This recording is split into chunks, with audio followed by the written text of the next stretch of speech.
Okay, ready na po ulit tayo sa ating lesson for our SOL3, lesson 3. So, maraming po naman tayo, let's pray.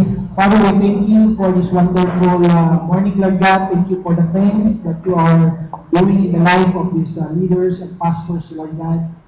Truly, Panginoon, it's your desire to see us transform and change, Panginoon, to become the leader that you want us to be, Panginoon.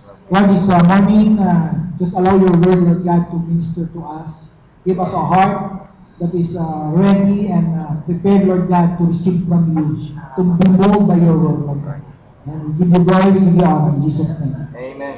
Amen. Okay. So, itong lesson 3 natin, tsaka yung susunod natin ng mga lesson sa next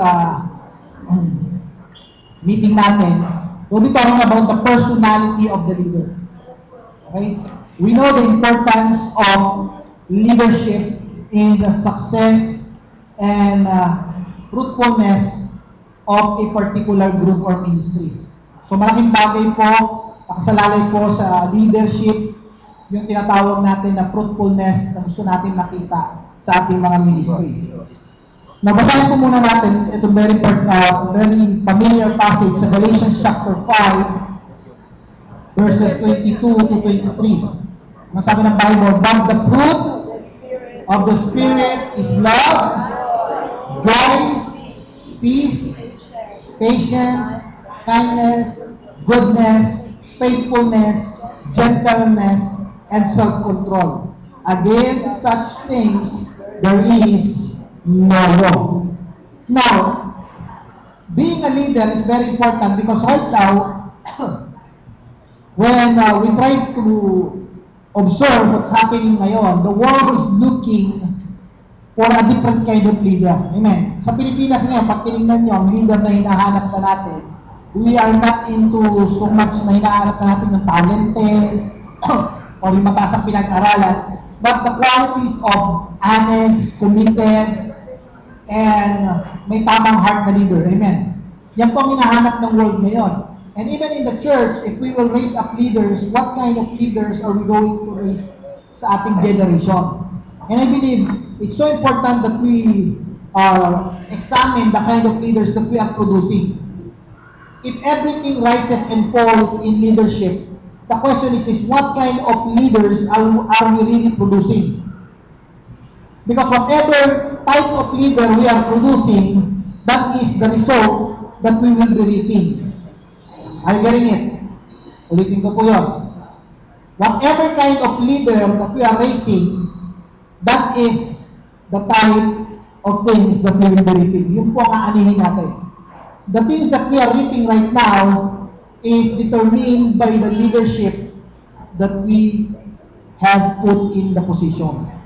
Kaya nga ngayon, ang tanong, ano bang leader ang nire-raise up mo sa church? Halimbawa, ano bang klaseng church ang gusto mong ma-raise? Anong klaseng cell group ang gusto mong ma-raise? Ang tanong, ano bang leader ang nare-raise mo?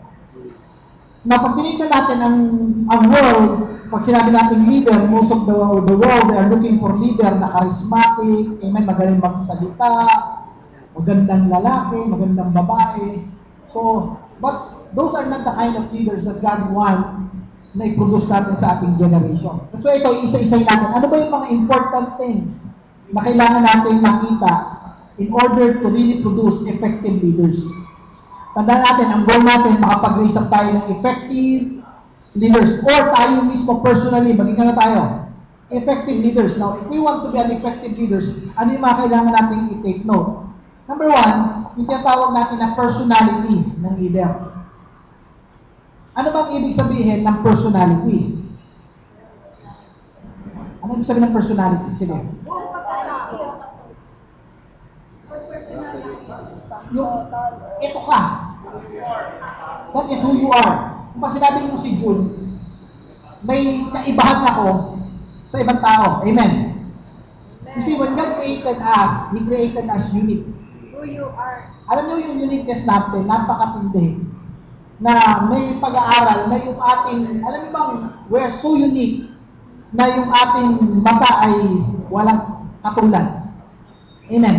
Kaya napansin niyo yung mata ngayon, ginagamit na yan for security. Yung fingerprints natin, walang katulad yan. Amen. Yung DNA mo, walang katulad yan. Ikaw lang meron yan. And then may study ngayon na yung size daw ng stomach mo, unique yan. Ikaw lang may ganyan. Yung laki ng stomach, pinag-aralan nila sa Japan, each person has a unique stomach. Kakaiba talaga ang tao. Amen. Ito pa, may pag-aaral pa. Alam nyo bang, yung amoy mo, ikaw lang ang may amoy na ganyan. Oh, unique ang amoy mo. Tingnan nyo. Kaya napansin nyo yung mga aso, makakuha lang ng damit mo, papaamoy niya lang. Matitrace ka kahit malayo ka, habulin ka ng aso mo. Bakit? Kakaibang amoy mo. Tama? Alam mo kung this is unique ka, ganun ka ka-unique. So as a leader, your personality is unique. Your uniqueness, sino niwala yung uniqueness mo? God want to use your uniqueness. Amen. Kaya ikaw, huwag mong isipin, sana kagaya na lang ako ni God. Hindi, unique ka nga eh. May uniqueness ka. Meron kang pwedeng i-improve, but you need to improve based on your uniqueness. Because yung personality mo, that is God's design for you as a leader. Are you getting it? Dinesign ka ng Panginoon dyan. Ang sabi ng Ephesians chapter 2 verse 10, for we are God's workmanship, created in Christ Jesus to do good works which God prepared in advance for us to do. The word workmanship, in other words, is masterpiece. Obra. Grabe. Masterpiece ka pala. Amen. Ibig sabihin, nung didesign ka ng God, merong special design for you. Meron tayo tinatawag, tingnan nyo, ganun tayo individually kamahal ng Panginoon. Individually, dinesign tayo na may kakaiba sa atin. Ang bawat isa sa atin, hindi tayo dumaan sa assembly line. Alam niyo ba yung assembly line? Pag sinabi natin assembly line ngayon, yung mga kotse, pag tinignan mo, yung Toyota, pag Vios, pare-pareho yan, ang labas, pati loob niyan, pareho yan. Bakit? Galing ng assembly line yan. Amen. Yung mga sardinas na pinuproduce, pag tinignan nyo, pareho yan. Bakit? Galing kasi yan, yung pagmamanufacture yan, may assembly line yan. When God created man, He created each one of us unique. Kaya nga rin tayo, meron din tayong unique God-given assignment. Are you getting the point? Unique kayo. So don't die a copycat. Amen. Kaya huwag mong isipin sana, gusto kong gayahin si ganito. Of course, may mga ina-admire tayo, we want to emulate, pero may mga bagay na unique ka, ilabas mo yon. Amen. Ilabas mo yung personality na inilagay sa iyo ng Panginoon that makes you unique. Because there are things, ito, pag sinabi natin personality, mo as a leader, ganito, there are things that you can do that no one else in the whole world, billions of people in the whole world, cannot do. Are you getting it? Ikaw lang ang pwedeng gumawa. Ikaw lang ang may kakayanan mo. Your ability to connect to a particular person, meron kang uniqueness na gawin yun na nobody else would be able to do. Amen. Halimbawa, may kaibigan ka. Pareho tayo may kaibigan. Yung connection ko doon sa kaibigan natin na yun, na common friend natin, iba yung level ng connection mo doon. That is unique. There are times na I cannot minister to that person, but you can. Because of your personality, because of your uniqueness. Are you getting it? May mga time na you can, tinatawag natin na interact, you can minister to people that no one else can. You can speak to the people, no one else can speak to the people the way you can. God can use that uniqueness because of your personality as a person. Now, pag sinabi personality, it speaks of your uniqueness, of who you are, that God designed you. So, dapat makita mo bilang leader, gano'n ka ka-valuable. Amen. Huwag mong isipin na ikaw ay leader na walang kwenta, walang ability. No, you are unique. The problem is this, we don't know how to tap in to our uniqueness.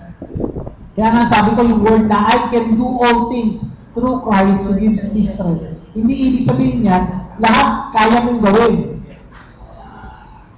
Ibig sabihin, tama? Kasi yung iba minimisquote eh. Sali ako sa music team. Hindi naman ka marunong kumanta. Hindi, I can do all things. Kinukot pa. Sabi ng Bible, I can do all things. Hindi nga, hindi makakaya ko. Hindi, Hindi, kasi iba yung context ng I can do all things na yan. Amen. Yung word na I can do all things na yun, it is based on God's desire na kinokonek mo yung sarili mo sa desire ng God. And when you connect your desire to God's desire, I tell you, you can do all things. Pag ginagawa mo na yung desire ng God based on your design, tama? Okay, sulat ko to para mas makita natin. Kasi ganito yan. Si God, meron siyang desire. Amen. Now, based doon sa desire ng God, He will use yung kanyang design sa'yo. Are you getting it? May desire si God. May gusto siyang gawin. And God want to do it through you. And He want to do it based on His design and uniqueness na inilagay niya sa'yo. Amen. And because of that, you can do all things. Bakit? I-base yan sa design ng God. Paano mo hindi magagawa yan? So, nag-stand yan si Lord, may desire siya, gusto kanyang gamitin, may gusto siyang gawin. When you allow that desire to be your desire, then based on the design that God has placed in your life, you can what? Do all things. Kaya maraming mga tao, frustrated sila kasi meron silang gustong gawin. Pero ang tanong, yan ba yung gustong gawin ni Lord? Kung gusto mo lang gawin yan, hindi lang gustong gawin ni Lord, you cannot do that. Now, gusto mong gawin ni Lord. Ang tanong ito, based ba yan sa design ni Lord sa'yo? Tinatawag ka ng Lord na pastor. Gusto mo, evangelist ka, hindi, pastor ka nga eh. Amen. Gusto ng Lord, cell leader ka. Gusto mo naman, worship leader ka. Wala nga. Pangbangi lang ang boses mo, amen. Huwag mong ipilit. Tama. Kasi hindi yan yung design. Maniwala, yung personality mo bilang leader, tingnan mo, Lord, ano ba yung design mo sa akin? Kasi si Lord may design na sa sayo. Pag sinabi natin may design na si Lord, sino dito naniniwala, may calling si Lord sa life mo? I-align natin. Are you getting the point? Let us align ourselves to the desire of God. And when we align ourselves to the desire of God, you will realize the desire of God in your life is based on your design. And when you begin to accomplish the desire of God in your life, then you can what?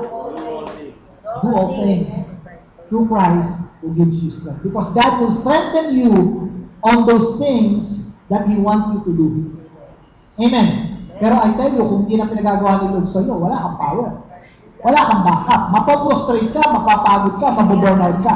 Nakita na ka naman ng Christian na na-burnout? Mapagod na lang, kakatrabaho, kakagawa. Bakit? Pinipilit niya kasi not based on his or her design. Okay? So, that's why, you know what?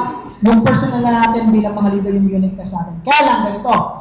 Yung personality mo, may ikakarga ka dyan.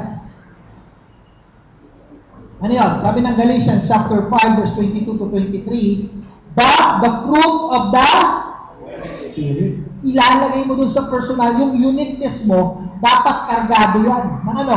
Ng bunga ng banal na Spirito. Huwag mong iasa lang sa uniqueness mo, sa design mo. Your uniqueness, kaya nasabi, you can do all things through Christ. When you allow the Spirit of God to flow in your life, then the fruit of the Holy Spirit will be manifested and will be maximizing your uniqueness and your design. Nakakuha pa ba natin? Okay. Number 2, yung tinatawag natin temperament.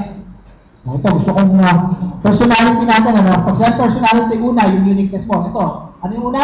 Temperament. Sa personality, meron tayong temperament na tinatawag. Now, yung temperament, meron 4 na major temperaments silang na-discover.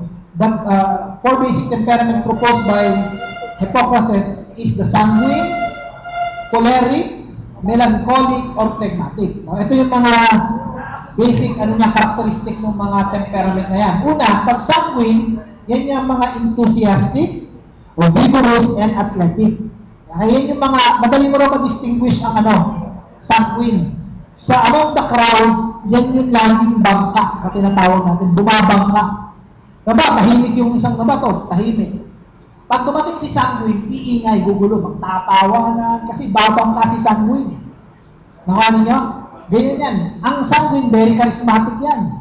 Gusto nyo pag nagsalita yan, nakakatuwa yan, magtatawa yan, mga sanguine. Pangalawa, yung choleric.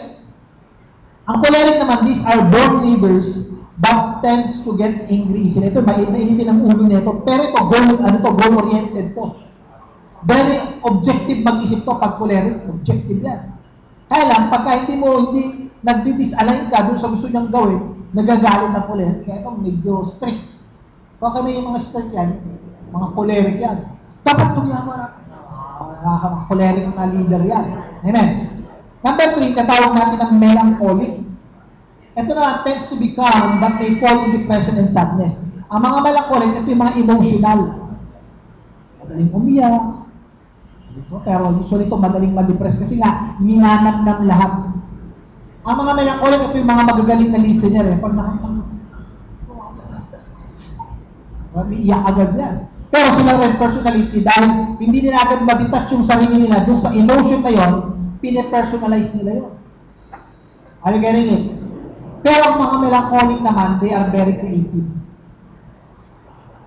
Kaya ang mga melancholic, they can pray. Alam niyo ba ang leader na pinakamagaling na pretender melancholic?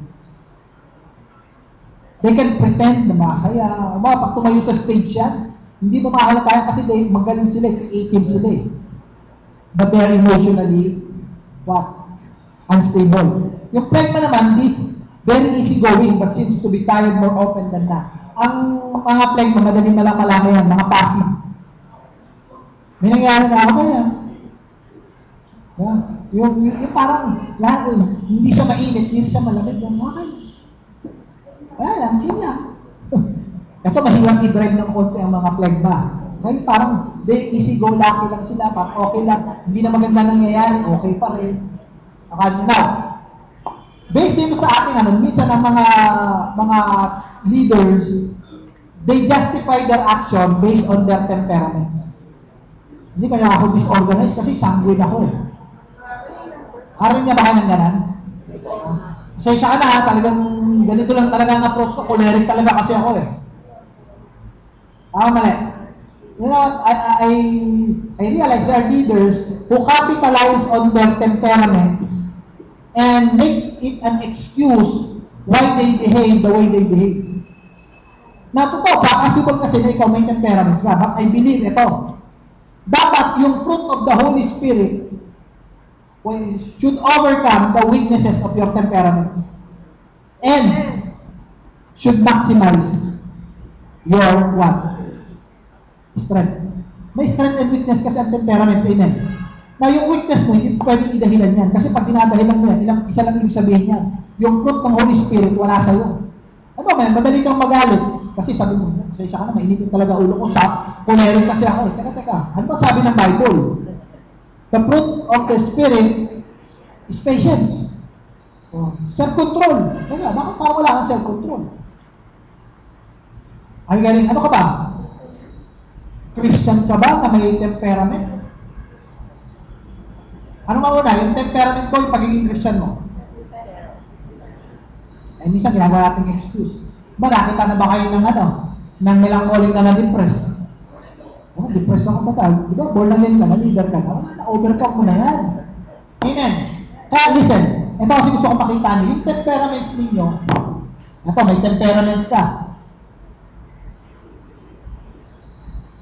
Now, the more na ikaw ay nafe-feel ng Holy Spirit, the more na ang hirap i-identify ng temperaments mo.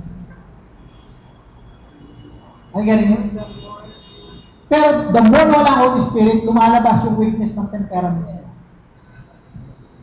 Kaya pag ang isang leader, filled ng Holy Spirit ka, ang iyo, ano ba ito? Saan mo ba na choleric? Parang isa choleric ito ka. Parang nag-ano siya ngayon? Phlegma to. Kala? Hirap nang i-idea. Bakit? Kasi na-overcome mo yung mga weakness mo. Tapos yung mga strength mo, lalo mong na-enhance. Na-adapt mo na yung portent. Kasi wala namang soul. Nakita mo yung solid na sanggol. Walang ganun. We are the mixture of all these temperaments. Meron lang tayong tinatawag ng major. Pero don't allow these temperaments to what? To be your standard pagdating sa ginagalaw-lawan natin na business. Kasi ako, dahil nauso kasi yung mga libro about temperaments, sino ito nakabasa na ng books about temperaments? Nung naglabasan yung mga libro, napansin ko yung mga leader, ginagawang justification. Sabi ko doon sa isang disciple ko before, alam mo, ikaw lagi ka na ng late. Basta pasensya ka na kasi, sanguine ka siya. Kung nalaman mo, sanguine mo sa late ka. Hindi dahilan yung pagiging sanguine mo sa pagiging late mo. Amen. Bakit sanguine ka, sabi mo, disorganized ka, no. Kulang sa'yo, wala kang fruit ng Holy Spirit. Amen. Pag wala kang fruit ng Holy Spirit, dalawa lang kasi yan eh. It's either fruit of the Holy Spirit or fruit of the flesh. Yes. Dalawa lang yan, sabi ng Galatians, tama? They are in contrast with one another. Naghihilahan yan. Yung flesh and yung spirit. Kung wala kang spirit, ano meron ka? Sabi niya sa akin, flesh. Ano na, sabihin mo, flesh. Sa Tagalog, sa ibang salita, carnal. Di ba yan? So kasi ang gandang pakinggan, pasensya ka na, weakness ko kasi to, temperament ko. Nax? Hindi. Nagpapakakarnal na kasi. Amen. In our carnality, lumalabas yung weakness ng ating temperament. Pero tayo, born again na tayo, leader na tayo, dapat ino-overcome natin yung mga tinatawag na carnality natin na gano'n. Amen? Na meron kang mas patinding tendency towards that because of your temperament. But don't allow those temperaments to be an obstacle for your leadership. Amen? Next. Hindi lamang po yung tinatawag natin na personality, but yung tinatawag natin na character. Character, it is the external reflection of what we have accepted internally. Okay? Pag sinabi natin character, ito po yung standard na isinet mo or principle na isinet mo sa loob. Whatever is inside, ito yung sinasabi ng Bible, kung ano ang nasa loob, yun ang lalabas. So, ang character natin, usually, nakastore yan sa heart natin. Kung anong laman ng heart mo, yun ang magiging character mo. Amen? Yun ang magiging galaw mo. Kaya sabi ng Bible, above all else, guard your heart. For it is the wellspring of life. Ito yung bukal ng buhay. Dito lumalabas yung buhay. Dito lumalabas yung galaw. Dito lumalabas yung character mo, yung attitude mo. So yung character mo, depende kung ano naman ng puso mo. Okay? Jesus is the only one who can have a positive influence of the development of our character and when He governs our life. Kaya dapat inaalaw natin si Lord na laging, kaya alam niyo bilang mga leaders, we cannot afford na yung heart natin hindi submissive sa Panginoon. Amen. Kasi yung heart natin, kung ano man yung content ng heart natin, ito yung magre-reveal ng kind of character natin. Kaya bilang mga leader, huwag na huwag ibababa yung standard. No, alam niyo, kung meron tayong i-guard yung standard natin, yung principle natin, ito yung dapat natin gawin. Kung ito ikaw, leader ka, unang principle mo, ito ka. Dapat meron ka na tinatawag, you draw the line. You draw the line. Meron kang line na i-draw, tapos itong area na to, ang tawag mo na rito, compromise area. At sasabihin mo, I will never cross the line of what? Compromise. Kasi ang pinakamahirap sa isang leader, the moment you cross the line of compromise, ang hirap bumalik. Pwede kasi isipin mo, maliit lang na compromise. Alam niyo, mga leader, pag nag-compromise, hindi naman agad malakihan. Wala naman leader agad nagagawa ng, ako magkukumit ako agad ng adultery. Walang ganun. Pero when you begin to go to that small compromise, ay, ano lang naman, mga topless lang naman yan, okay lang yan. Konti-konti lang. Amen. Sabi nga ng mga ibang tikim-tikim lang. So pag tumikim-tikim ka na, inom-inom, susunod, wala na. Compromise. Are you getting? Pag ikaw nag-compromise ka, you draw the line. Ako, isa sa pinabibilabang ko pagdating sa integrity, yung si Billy Graham. Meron akong nabasang isang ni Billy Graham. Si Billy Graham pala, isa sa nilagay niyang sinet niyang line of boundary niya. For him, ito yung standard niya, magko-compromise siya pag ginawa niya. Hindi siya nagsasakay ng any opposite sex sa kanyang kotse maliban asawa niya. Mukhang extreme, Pero you know what? He draw the line. That's the kind of, kaya maraming mga tao, no wonder, believe sila sa character and integrity ni Billy Graham. Kasi he know how to draw the line. Alam niya kung ano yung cross niya. Pagdating sa finances, bilihan, align. Ito, hindi ko compromise. Tithes and offering ko. No compromise. Amen. Devotional life ko, no compromise. You need to know ano yung hindi mo i-compromise, ano yung no. Kasi ito yung lalabas sa'yo. Ito yung principle, ito yung standard na sinanap mo sa life mo. Now, fundamental attitude that will help us grow. Number 1, feed your faith daily. Okay, devotion natin, very important yan. Number 2, be a well-balanced person. Avoid yung extreme. Okay? Paano tayo nagiging extreme? Yung ibang extreme ganito. Ang extreme kasi ganito. Maraming mga tao, they don't walk their talk. Alam niyo yung they don't walk their talk? Yung iba yung sinasabi, iba yung pinamumuhay. Kaya nga rito, tingnan niyo, sabi, basahin natin, 1 Timothy chapter 4. Dito, pag binasa ninyo sa 1 Timothy chapter 4, verse 12 to 16. Sige, sino man babasa ng malakas? May Bible dyan. 1 Timothy chapter 4, verse 12 to 16. 4 verses. Meron mo dyan? May Bible. Ay, malakas ang boses. Naman. Sa natin, 1 Timothy chapter 4. Don't let anyone look down on you because you are young, but set an example for the believers in speech, in life, in love, in faith, and in purity. Until I come, devote yourself to the public reading of Scripture, to preaching, and to teaching. Do not neglect your gift, which was given you through a prophetic message when the body of elders laid their hands on you. Be diligent in these matters. Give yourself wholly to them, so that everyone may see your progress. Watch your life and doctrine closely. Persevere in them, because if you do, you will save both yourself and your hearers. So dito, makikita natin yung advice ni Paul kay Timothy on how to live a balanced life as a leader. Una, you will become a balanced leader if you set an example. You don't just say people, itong gawin mo, but you become an example. Sabi nito, be an example with your words, with your conducts, and with your love. The way you conduct your affair with other people, the way you speak to people, the way you love people. So dapat maging example tayo. Pangalawa, second is this, to devote yourself to reading, exhorting, and teaching. Okay? So tayo, we devote ourselves. Ito yung ating, bilang mga leaders, ito yung ating calling. Amen. To exhort people, to encourage people, to share the Word of God. So dapat tayo nagiging example tayo doon. Doon tayo nagkakaroon ng tinatawag natin na balanced leadership.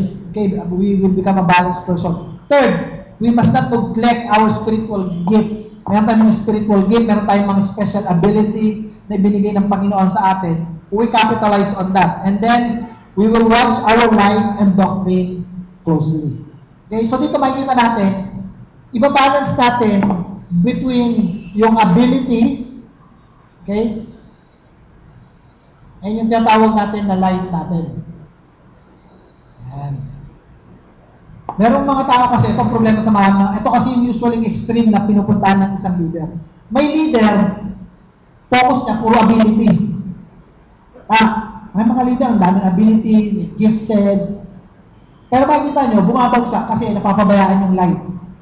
Tama, nakakabalita naman kayo na napakatinding leader na ito, napaka-gifted na leader, napaka-gifted na speaker, napaka-gifted na leader. Pero suddenly bumagsak. Bakit? Napabayaan yung yung life. Pero marami rin ganito. Marami rin mga pastor, mga leader, nagtatago sa kabaitan ng life. Amen. Alam mo, mabait yan. Pero hindi na effective. Pero hindi na fruitful. Pero mabait. Amen. Ay, pinakamasarap na itago yung natin, yung pagiging unfruitful natin sa kabaitan. Kamusta naman yung pastor natin? Mabait yan. O kamusta yung cell leader mo? Yan yun, mabait po yun. O kamusta cell group? Mabait po yung cell group namin, yung leader namin. Nag-multiply na ba? Mabait po yung cell leader. Parang hirap nung mabait na cell leader no? Cell leader mo, mabait. Ikaw, cell leader ka, mabait. Pero hindi naman nagmamultiply yung cell mo. Balance ba yung leadership mo nun? Tama? So dapat, kaya tingnan nyo, sabi ni ng Psalms, si David, when he shepherded God's people, he shepherded them with integrity of heart and skillful hands. So tayo bilang mga leaders, when we lead people, hindi rin natin iniisang tabi yung ability natin, yung giftedness natin. Sabi dito ni Paul, devote yourself to reading, exhorting, and teaching. Ibig sabihin, ini-enhance niya yung ability na binigay sa kanya ng Lord. Amen. Ini-enhance niya yung giftedness na binigay sa kanya ng Panginoon. Amen. So tayo bilang mga leaders, are we enhancing yung mga binigay sa atin ng Panginoon? Halimbawa, tayo, nagpipreach tayo, gumagaling pa ba tayo sa pagpipreach? Yung pagpipreach ba natin, last year, nag-improve ba tayo this year? Or ganun din tayo, we are the same. Walang improvement. So napapabayaan natin to. Bakit? Pero ako, grabe, puro prayer and fasting na si pastor. So masama ba ang mag-prayer and fasting? Hindi. Masama bang maging mabait na pastor? Hindi rin. Pero huwag pabayaan to. Mayroon naman, nakapokus ka naman dito, lahat na ng conference, lahat na ng seminar, ang galing-galing mo na. Ikaw na pinakamagaling sa lahat. Kaya lang, napapabayaan mo naman ito. Hindi ka na nagde-devotion, hindi ka na nagpe-pray, hindi ka na nagpa-fasting. So, hindi ka na nagsiset ng example. Are you getting? That's not a well-balanced leadership.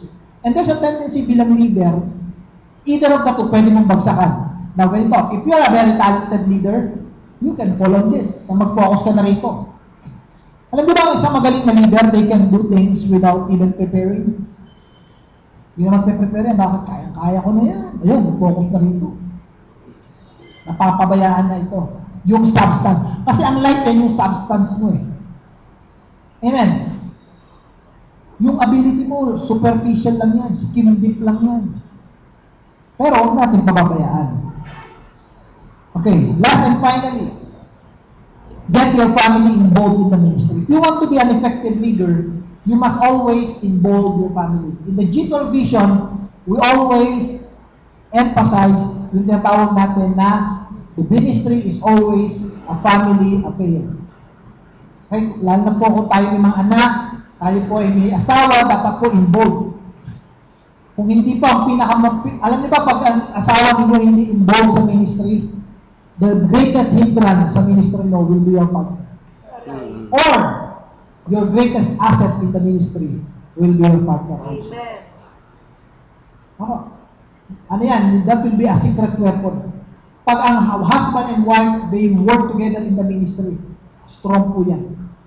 Magiging strong yung relationship nila, magiging strong yung ministry na hinahawakan.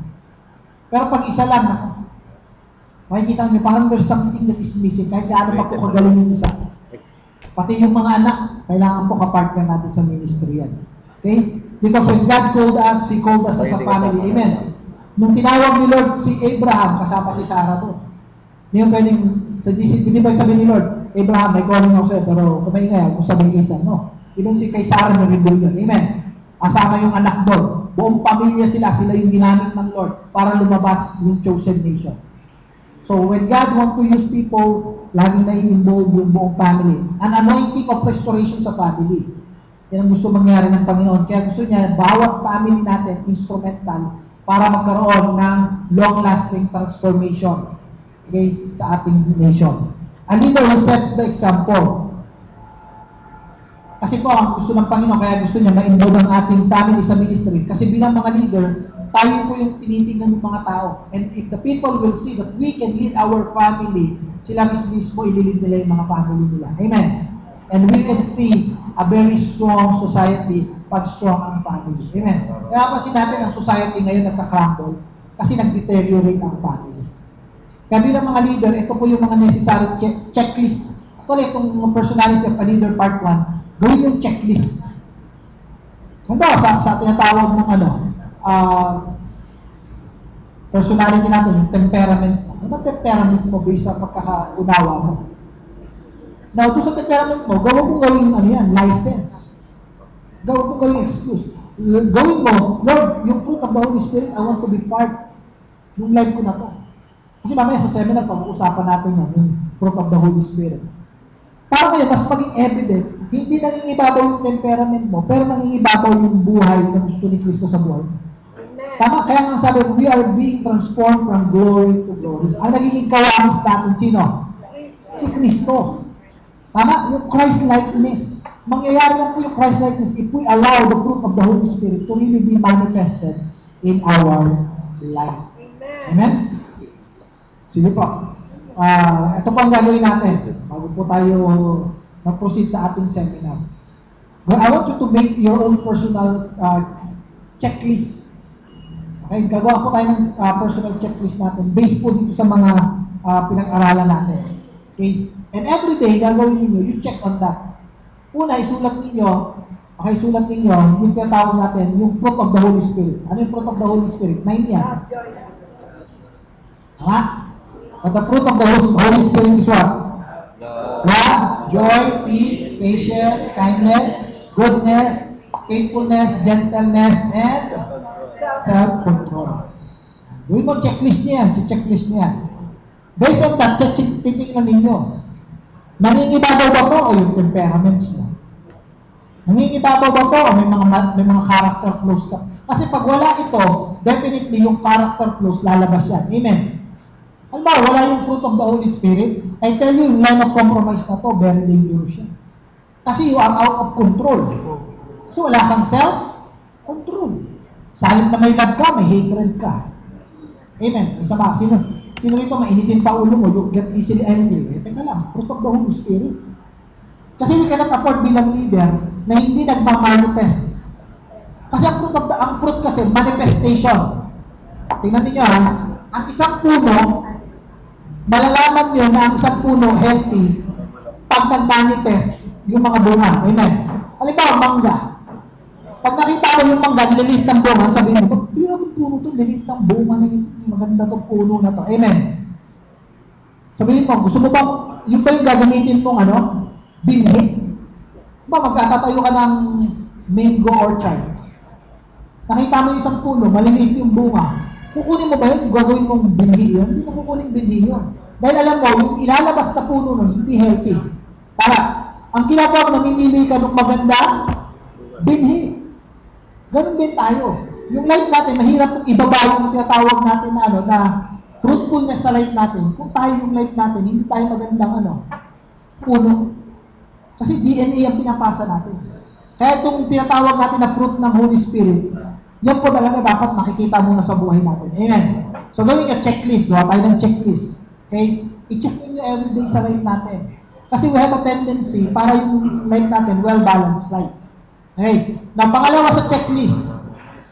So, una yung fruit of the Holy Spirit. Pangalawang checklist, ito gusto ko gawin din yung checklist. Ano naman yung mga ability na dapat ninyong i-develop? Para well-balanced tayo. Okay, alam mo, ikaw, anong nakita mo? Kailangan mo ba mas ma-develop yung pagiging organized mo? O, nakita mo, pambihira, hindi ka masyadong magaling sa computer, So, baka kailangan mo mag-develop ka sa pagko-computer. Excel lang, hindi mo pa kayang gawin. Gumawa ng PowerPoint, hirap ka pa. So medyo, pwede mo pa sigurong mag-improve doon sa area na yan. Amen. Okay, yung preaching mo, pwede mo pang i-develop. Amen. Ano pa yung pwedeng area of development mo? Para ngayon, nag-grow tayo sa life, nag-grow tayo sa skill, ability, and talent. Amen. And I tell you, once we do that, we will become a better leaders. Kasi ang goal natin dito, yung effectivity natin bilang leader. Amen. Alam niyo, pag naging effective tayo bilang leader, mas makakapag-produce tayo, mas makakapag-raise up tayo, mas mapupulfill natin yung goal natin, and we will be able to see transformation sa ating mga ministry. Amen? Amen. So again, hindi tayo imbalance na puro tayo life, puro tayo spirit. Kasi whether we like it or not, we are spiritual being, but at the same time, we are human being. Amen?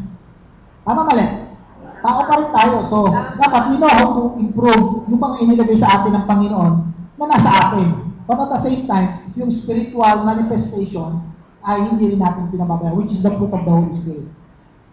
Of course, yung fruit of the Holy Spirit, this should always be the manifestation in our life. Amen.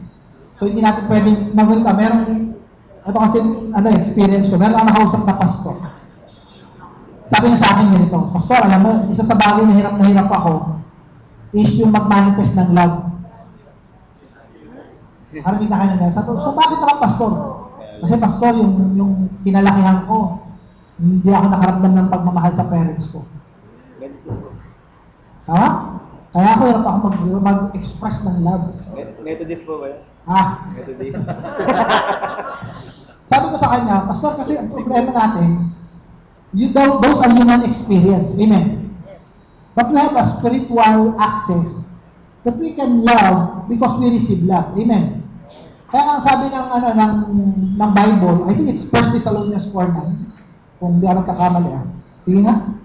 1 Thessalonians. I just remember this verse. Hopefully, tama yung naalala ko verse. Ang sabi sa 1 Thessalonians 4:9. I do not need to... Tama ba? Hindi na kailangan... Ano sabi mo? Hindi na kailangang paalalahanan pa kayo tungkol sa pag-ibig na dapat iukol sa mga kapatid sa pananampalataya, yamang itinuro na sa inyo ng Diyos kung paano kayo mag-iibigan. Alright, pag narinig yan, hindi na tayo kailangang palalaanin na paano magmahal, paano umibig. Kasi ang nagturo mismo sa atin, sino? Si Lord. Because if we allow the manifestation of the fruit of the Holy Spirit to work in our life, hindi natin pwedeng gamitin excuse na hindi kasi ako naka-experience ng love, kaya hindi ako marunong mag-express ng love. Eh teka, kanino ka ba natutong magmahal? Sa tatay mo? Sa nanay mo? O ang pinaka-teacher mo sa pag-ibig, ang Panginoon? Sabi niya, sino raw nagturo? It should be God, amen. So, hindi na tayo kailangan magpaalalahanan pa. Uy, kapatid, magmahalan tayo. Kailangan pa bang i-remind yun? Kailangan pa bang i-memorize? Yan yung sinasabi ni Paul, amen. Kasi ang nagturo na sa atin, sino? Si God na. Kaya hindi natin pwede sabihin, alam mo, kaya, kasi minsan nagiging excuse natin yung experience natin, yung temperaments natin, kaya tayo nagbe-behave the way we behave. No. We behave the way we behave, we live the way we live because of the grace of God. Amen. Yung sabi ni Paul, I am who I am, hindi dahil sa experience ko, hindi dahil sa pinag-aralan ko, I am who I am because of the grace of Christ. Amen. And when we learn that as a leader, makikita ninyo, maaalis. Kasi ganito, pag natutunan natin yun, naalis sa mind natin yun, ano yung nangyayari? You are removing the obstacle for your growth as a leader. Kasi alam mo yun yung mga tinatawag natin na obstacle for your growth as a leader. Kasi ginagamit natin excuse siya, kaya hindi tayo nag-grow. Ay, hindi talaga ako. Minsan, narinig na ba, alam mo yung leader namin kasi hindi masyadong expressive sa love eh. Kasi ako, personally po ako, when I started the leadership, yun po yung marinig kong feedback. Natatakot tuloy sa akin kasi masyado raw akong choleric na leader. Yun yung tingin mo, very choleric ako. Nakwento ko naman sa inyo na first time na nag-discipleship ako. Pag hindi ka nag-devotion, ano na pinagagawa ko? Pinagpupush up ko. Ano ako, muna ako nag-disciple. Kaya sabi ng mga tao, Pastor, ang gaganda ng katawan ng mga leader ko. Hindi kasi nag-devotion yun. Kaya pag maganda ka tayo, may nag-devotion. Sabi ko, push up. Ganun ako ka-strict nun. Kasi nga, nadala ko yung personality ko, yung temperament ko, na very strict ako. Di ba? Pag kami isang araw na mismo, 10 push-up yun. So pag dalawang araw, 20. Pag isang linggo, 70 push-up yun. Di ba? Pero mga araw po yun, nabomagin na po ako.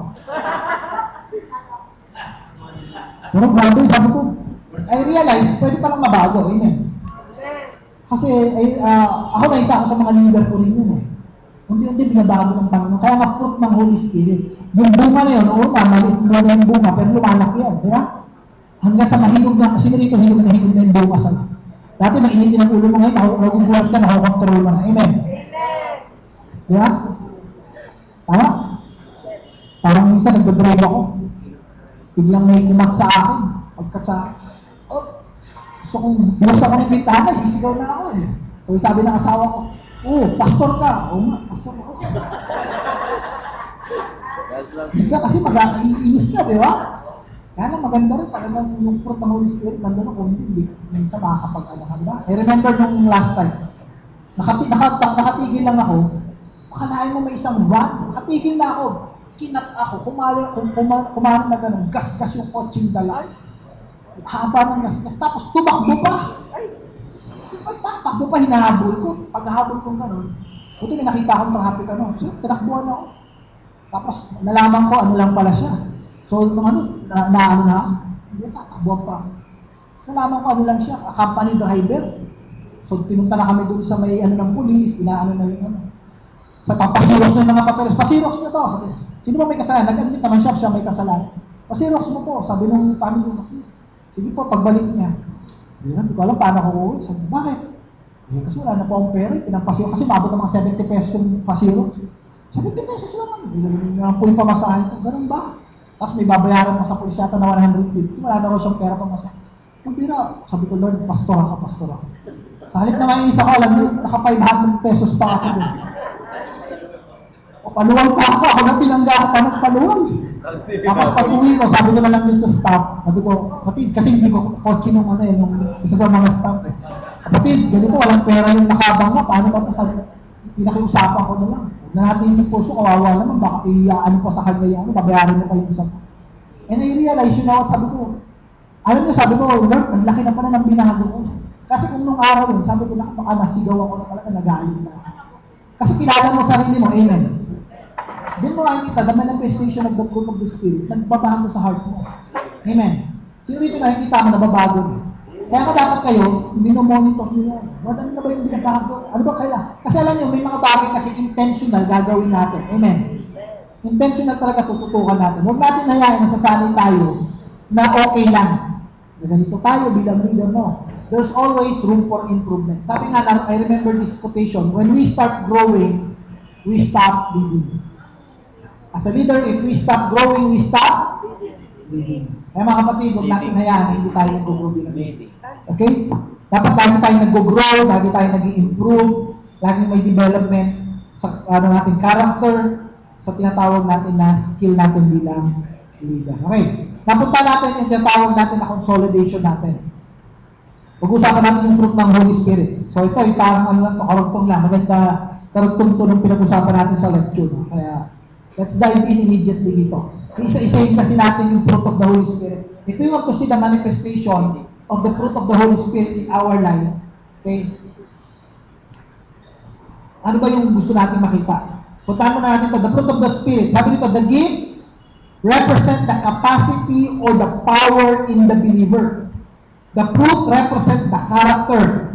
Both complement each other. Okay? Yeah. Now, isa-isay natin. Sabi, the fruit of the Holy Spirit is love, joy, peace, patience, kindness, goodness, faithfulness, gentleness, and self-control. Against such things, there is no law. So, ang una, tinatawag natin na love. Ang unang fruit ng Holy Spirit sa buhay natin, yung love, yung capacity. Again, what is the gift of the Holy Spirit? It is the capacity or power in the believer. Ito yung capacity natin. Ito yung, sa Tagalog, ito yung kakayanan natin. Ibig sabihin, hindi mo pwedeng sabihin, hindi mo kaya magmahal. Kasi may gift of the Holy Spirit. Ibig sabihin, meron kang kakayanang magmahal. Bakit? Kasi nasa iyo yung fruit ng Holy Spirit. So pag sinabi mong gift of the Holy Spirit, it's your capacity. It is the power that is in you that gives you the ability to have these things. Una-una yung love. Ang sabi ng John chapter 13, verse 34 to 35. A new command I give you, love one another as I have loved you. So you must love one another. By this, all men will know, listen, that you are my disciples if you love one another. Kasi ang love, ito yung manifestation na ikaw ay totoong disciple ng Panginoon. Amen. Tingnan niyo, sabi dyan, ang ganda nung sinabi dyan, all men. All men. Pag sinabi mong all men, now listen, pag sinabi mong all men, tingin nyo, kasama dyan ang unbeliever. Okay. Kasama dyan ang mga Christian. So sabihin, alam nila, ng mga unbeliever, na ikaw ay Christian, na ikaw ay disciple ng Panginoon, if you love one another. If we love one another, nakikita yung Christ-likeness sa atin. Are you getting the point? All men will see. Alam nyo, kahit gaano kaganda yung mga turo natin, pag hindi nakikita yung genuine love sa buhay natin, Wala rin yun. People will not see na tayo ay talagang disciple ng Panginoon. Now, pag sinabi nating love, it is an unconditional love.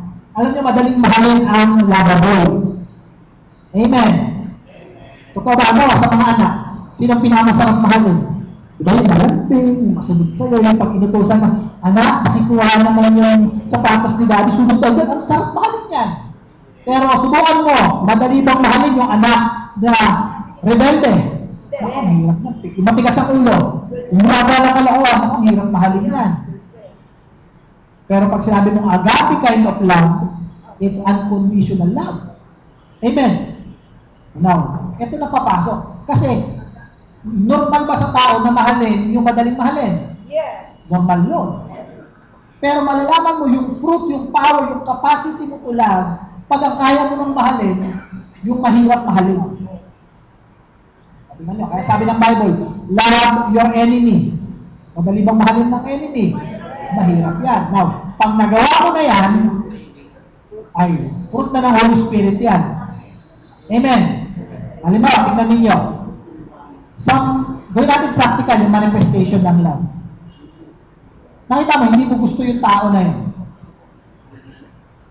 Dahil nakatalikod, wala yung tao na yun, magsasalita ka, alam mo yung tao na yun, ano yun, ganito yan, ganito yan, ganito yan. Pero totoo naman yung sinasabi mo. Kaya lang, isipin mo, manifestation ba ng love yung ginagawa mo? Amen. Kaya bilang mga leader, tignan natin, are we doing this because it is the manifestation of love? Unconditional love. Hindi, deserving niya. Minamahal mo ang isang tao, hindi dahil deserving niya. Minamahal mo ang tao kasi kinumang ni Lord to. Amen. Minamahal mo ang tao, hindi dahil feel mo na mahalin sa hindi rin.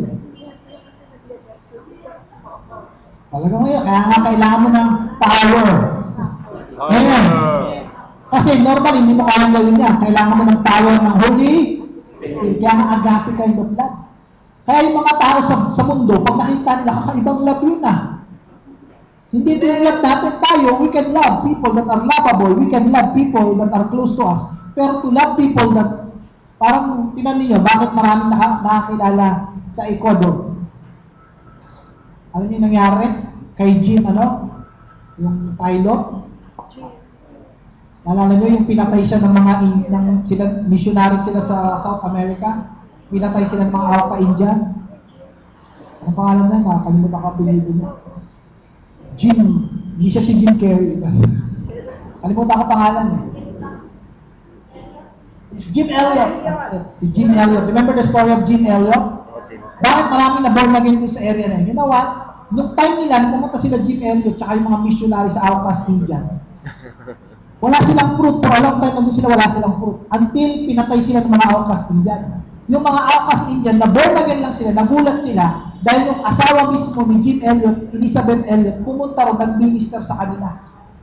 At ang mga naging member pa ni Elizabeth Elliot, yung pumakay sa asawa niya. Kaya mong gawin. Yung pag nakita mo, kaya pumatay! Pero you know what, ang isa lang yung ibig sabihin nun, agape kind of love lang yun. Amen? Kung ikaw lang, kung personal, galing lang sa'yo, hindi mo kayang gawin. Amen? Number 2, yung tinatawag natin na joy. Joy is one man desire and what he seeks. Joy is much more than happiness. Kasi ang happiness is based on outward expectation. Amen. Halimbawa, ikaw nagiging happy ka pag yung ina-expect mo nangyari. Nagiging unhappy ka pag yung ina-expect mo hindi nangyari. Tama, mali? Pero ang joy, regardless of circumstances, regardless of what happened, may joy. Nakuha ninyo? So ang joy galing sa loob yan, hindi yan galing sa external environment mo. Ang happiness galing sa external environment mo. Halimbawa, nagpunta kayo sa Palawan, nag-swimming kayo. Kumusta ang saya-saya ko? Bakit? Nag-swimming kami. O kasi nag-swimming ka, kaya ka masaya. Amen. Ngayon Pasko, saya-saya ko. May nagbigay sa akin ng laptop na regalo. Masaya ka. Pero ang joy, may nagbigay sa iyo rin din, may joy ka. Amen. So, ibig sabihin, ang joy comes from within. This means that God is the only source of joy. So you are not affected, hindi ka nalulungkot, hindi ka sad, hindi ka depressed because of the circumstances. Kaya yung word na joy, ang ganda ng example na ginamitan ng word na joy. Yung word na joy at saka rejoice, ito ay basically napakarami ilang beses mo mababasa sa Book of Philippians. And during that time, sa Book of Philippians, kung pag-aaralan natin, when Paul wrote the Book of Philippians, he wrote it inside the prison. Sa loob ng kulungan. At yung kulungan ng araw, kung pag-aaralan natin, hindi kagaya ng kulungan natin ngayon na maganda. Yung kulungan ng araw, mga dungeon yun. Kasi ang dungeon yun, yung daanan ng mga dumi nila. Di ba? Can you imagine, dumadaan yung mga dumi, maraming mga daga, madumi talaga, dumabaho, naka-chain ka, sa nakangiti ka. Rejoice in the Lord always. Ano magagawa yun? Kaya parang sabi ni James, consider it pure joy when you face trials of many kind. Bakit? Kahit marami kang problema, pwede kang mag-rejoice. Kaya ang isang manifestation that the fruit of the Holy Spirit nasa iyo, in the midst of problem, you can rejoice. Pero pag ikaw, mainitin na ulo mo, ba't nainitin ang ulo mo? Pasensyahan mo na, yung leader natin, marami kasing problema. Teka. Ibig sabihin niyan, hindi kulang sa manifestation yung fruit ng Holy Spirit. Amen. Sino may mga problem ka, pero still the joy of the Lord is in your heart. Amen. Kaya alam niyo, mahalaga to sa isang leader. Bakit? Maraming mga leader nag-give up sa ministry nila pagka naka-experience na sila ng matitinding pressure sa problem and situation nila. Pero ang leader na may joy sa heart, kahit anong harapin problema niyan, kayang i-overcome. Amen. Next, yung peace. In a general sense, peace can be defined as absence of conflict. Yan po sabi ng dictionary. But, true peace is that which is obtained and after reconciled for. Halimbawa, ang totoong peace, yung nare-receive mo na o-obtain mo, hindi dahil absence, walang conflict. Halimbawa, sa pamilya mo, pwede bang magulo pamilya mo pero may peace ka? O, estudyante ka, yung nanay mo, away ng away, pero may peace ka. Because you know what? Ang peace kasi, ang peace natin, ang gagaling dito. Our peace, kaya ka nagkakaroon ng peace, is because of hope. Amen. Na hindi maganda yung nangyayari, but you still have hope, kaya you have peace. Hindi ka natatakot, hindi ka nag-worry, kasi you are hoping. Alam mo, out of these things, there are things na magandang mangyari. Amen. Kaya you can say, whatever happened, everything works together for good for those who love God. So you have peace. Hindi ka natatakot, hindi ka kinakabahan, hindi ka nag-worry. Kasi pagka wala kang peace, nag-worry ka, magkakaroon ka ng fear. Amen. Pero pag may hope ka, wala kang fear. Pag may faith ka, wala kang fear. Amen. Kaya dapat itong manifestation ng hope natin, nanggagaling lang yan sa fruit of the Holy Spirit. Okay. Letter D, patience. Sabi nila, natin narinig, patience is a virtue. Okay. Within its definition, patience is the command to voluntarily suffer through adversity while waiting for something. This implies that the believers endures trials without murmuring or complaining. Nangyayari ang patience pag may pinagdadaanan ka and you don't murmur or complain about it. Sino rito ang mahilig mag-complain? Yan. Walang patience. Pipila lang. Ano naman, harap ka ay, walang patience. Tama. Nakakita na kayo na lahat na lang kino-complain. Amen. Kasi nga walang patience. Alam niyo, pag mga conference, lagi sinasabi ko sa mga ushers at saka mga marshal lang, kailangan mapuno kayo ng patience. Kasi lahat may mga rights. Amen. So, kung may mga circumstances, minsan na beyond your control, may mga makukulit na tao. Amen. But can you be patient? Kapag mga disciple nyo, can you be patient with them? Alam niyo ba sa pag-disciple, you need a lot and a lot of patience. Amen. Amen. Kasi lalo na iba yung level nila. Yung pinag-usapan nyo na, bro ha, nag-usap na tayo, manangulitin yan, late ka sa class mo ha. Next week, late na naman. Bro, late ka na naman. Bro, ano na? Paulit-ulit, sa buwan nyo na pinag-usapan nyo, be patient. Amen. Ako sa lalo iniisip yun, yun. Pero of course, yung patience mo, gagawin mo, lalakipan mo ng love yan. Amen. Kaya yung fruit of the Holy Spirit, hindi yan individual sector. Ito, papractice ko ngayon, joy. Papractice ko, most of the time yan, magkakadugtong lahat yan. Amen. Pagka patient ka, Lord, yung patient, tas yung lang, tapos magpakita ka ng joy. Amen? Hindi yung may patient ka. Sige, pagpapasyensya ko to, pero mukhang malungkot ka naman. Ano yun? Pumasok sa iyo yung fruit ng patient, pero wala yung joy. Parang incomplete yata yung fruit Ayan. So pag kinuha niyo yung fruit of the Holy Spirit, buuin niyo naman. Amen. Ilagay niyo na lahat. Package niyo. Okay, letter E. Kindness. Kindness is associated with benevolence, compassion, mercy, and godliness. Ibig sabihin, the way you treat others as we would like to be treated. Yan po yung golden rule na binigay sa atin ng Panginoon. Kung ano po yung gusto natin gawin sa atin, gawin natin sa iba. Okay? Kung anong ayaw natin gawin sa atin, huwag natin gawin sa iba. So yan po ang ating nagmamanifest yung kindness na yan. More than a suggestion, kindness is a mandate from Jesus Christ. Now listen, I heard this quotation. One small deeds is much better than 1,000 intention. Are you listening? One small deed is much better than 1,000 intention. Napakarami mo ang intention, puro intention naman, mas mabuti na yung isang maliit na ginawa mo. So pag sinabi ng kindness, hindi yan yung naawa ka lang. May ginawa ka. Amen. Iba yung apathy. Iba yung sympathy. Yung naawa, makakaawa naman siya. Iba naman yung may ginawa ka talaga. So kindness is more of treating people, doing something for the person. Okay. We need to love our enemies, do good to those who despise us, bless those who curse us, pray for those who slander us, be willing to be tolerant, offer the other cheek. Yan po ang sabi niyan, give to them what they want to take from us. Okay, next, goodness. Ano naman ang goodness? Medyo may relationship po yung goodness and kindness. But the first makes reference to the way in which we should live because it gives testimony of the existence of God.